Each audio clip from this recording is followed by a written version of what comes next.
આગળ વાત કરીએ તો કેલિફોર્નિયાના લોસ એન્જલિસમાં આગથી તારાજીના દ્રશ્યો સામે આવ્યા છે। જંગલમાં લાગેલી આગે રહેણાંક વિસ્તારને બાનમાં લીધો છે, ત્યારે 5 લોકોના મોત નીપજ્યા છે। 2000 જેટલા ઘર ખંડેર બન્યા છે અને મોટી સંખ્યામાં લોકો આગમાં ઘાયલ પણ થયા છે।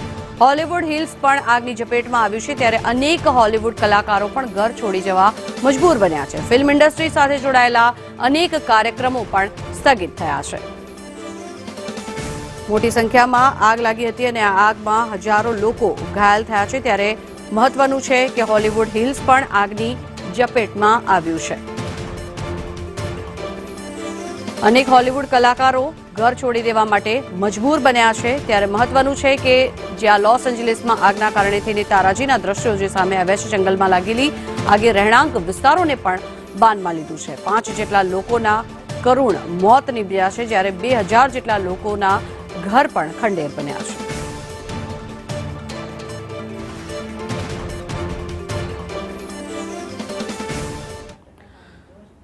તો આપણી સાથે એક એનઆરઆઈ ગેસ્ટ જોડાયા છે, જે આના વિશે માહિતી આપણે તેમની પાસેથી લઈશું। યોગેન પટેલ આપણી સાથે જોડાયા છે। જી, સ્વાગત છે આપનું સંદેશ ન્યૂઝમાં। સૌપ્રથમ આપને પૂછવા માંગુ છું કે કેલિફોર્નિયામાં લોસ એન્જલિસમાં જે આગ લાગી છે, આગના કારણે થઈને આ તારાજીના દ્રશ્યો અહીંયા સર્જાયા છે, જે અત્યારે સંદેશ ન્યૂઝની ટીવી સ્ક્રીન પર જોઈ રહ્યા છીએ આપણે, ત્યારે શું પરિસ્થિતિ છે અત્યારે ત્યાં જ્યારે આગ લાગી છે અને લોકોના મોત થયા છે?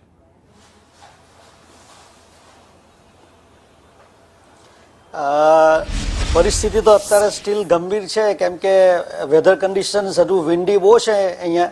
ઇટ્સ વેરી વિન્ડી અને લાસ્ટ વીકે જ એનાઉન્સ કરેલું હતું કે આ વીકનું વેધર બહુ વિન્ડી હશે।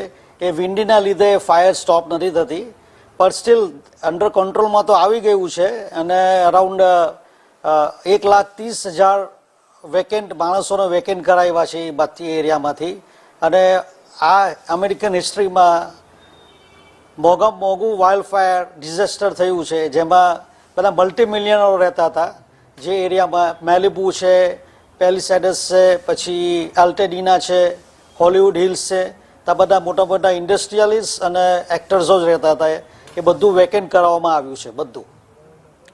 યોગેનજી, ખાસ કરીને પૂછવા એ માંગીશ કે જે રીતે આ આગ લાગી છે, સૌપ્રથમ તો કયા કારણોસર લાગી છે અને એના માટે થઈને અત્યારે શું પગલાં લેવાઈ રહ્યા છે?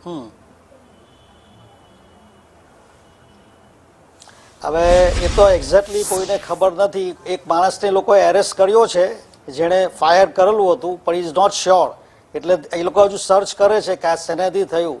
પણ સ્પ્રેડ થયું છે because of the weather condition, કેમ કે વિન્ડું એટલું હતું, વિન્ડી એટલી છે અને એ બાજુ બધું ડ્રાય બહુ છે માઉન્ટેન્સ હિલ એરિયામાં, એના લીધે આગ તરત જ ઝડપાઈ ગઈ બધી જગ્યાએ।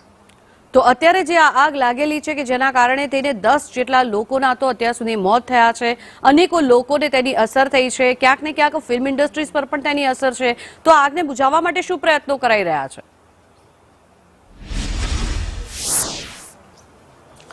એ લોકો સ્ટીલ ફાયર જે છે ડિપાર્ટમેન્ટ, એ લોકો એટલીસ્ટ આઈ થિંક કંટ્રોલમાં લાવી દીધું છે ફાયર કંટ્રોલ, પણ સ્ટીલ જ્યાં સુધી આ વેધર કન્ડિશન ચેન્જ ના થાય ત્યાં સુધી કંઈ નહીં કહી શકાય। અત્યારે બી થોડું ડેન્જર એરિયા તો છે જ, કેમ કે વિન્ડી એટલું છે કે આ લોકો ફાયર ભલે વોટર ઉપર નાખે, પાણી નાખે, તો પણ સ્પ્રેડ થતું જ જાય વેધર કન્ડિશન્સના લીધે। એટલે વેધર સ્ટેબલ થઈ જશે તો નો પ્રોબ્લેમ। તો આ પ્રકારનું વેધર કન્ડિશન આજથી પહેલા પણ આવું ક્યારે બન્યું છે કે કેમ? કારણ કે જનરલી એવું બનતું હોય છે કે ફોરેનમાં વેધર કન્ડિશન કંઈક આવી જ રહેતી હોય છે, તો આ વખતે જ્યારે આટલી આગ લાગી ગઈ છે, આગની ચપેટમાં અનેકો લોકો આવી ગયા છે, ત્યારે આ વેધરને કંઈક અલગ રીતે આપ જોઈ રહ્યા છો?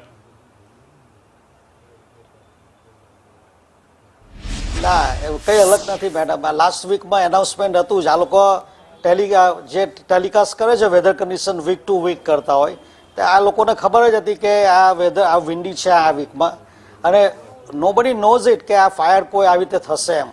આ તો બાય ઓલ સડન જ થયું છે કે કોઈએ કર્યું છે કે એવું કહે છે કે કોઈ એક માણસે ફાયર કરેલું ત્યાં આગળ એમાંથી આ થયું છે, પણ સ્ટીલ એ લોકો સર્ચ કરે છે કે exactly what was the reason, કંઈ બહાર હજુ આવ્યું નથી કે શેનાથી આ બધું વધારે થયું એમ। જી, આભાર યોગેનજી સંદેશ ન્યૂઝ સાથે જોડાવા બદલ। તો કોઈ પણ પ્રકારનું કારણ હજી સુધી સમજાયું નથી, કારણ અકબંધ છે। જે રીતે આ જંગલમાં આગ લાગેલી છે, જંગલની આગના કારણે થઈને અત્યાર સુધીમાં 10 જેટલા લોકોના મોત થઈ ચૂક્યા છે અને 10,000 જેટલા ઘર પર તેની અસર થઈ છે. કેટલાક જે ફિલ્મ ઇન્ડસ્ટ્રીઝના કલાકારો છે તે લોકો પર પણ તેની અસર જોવા મળી રહી છે અને ખૂબ જ મોટી સંખ્યામાં લોકો આ આગથી ઈજાગ્રસ્ત પણ થયા છે. ત્યારે હોલિવૂડ હિલ્સ પણ આ આગની ચપેટમાં આવ્યું છે, જેથી કરીને કેટલાક કાર્યક્રમો પર પણ તેની અસર જોવા મળી છે.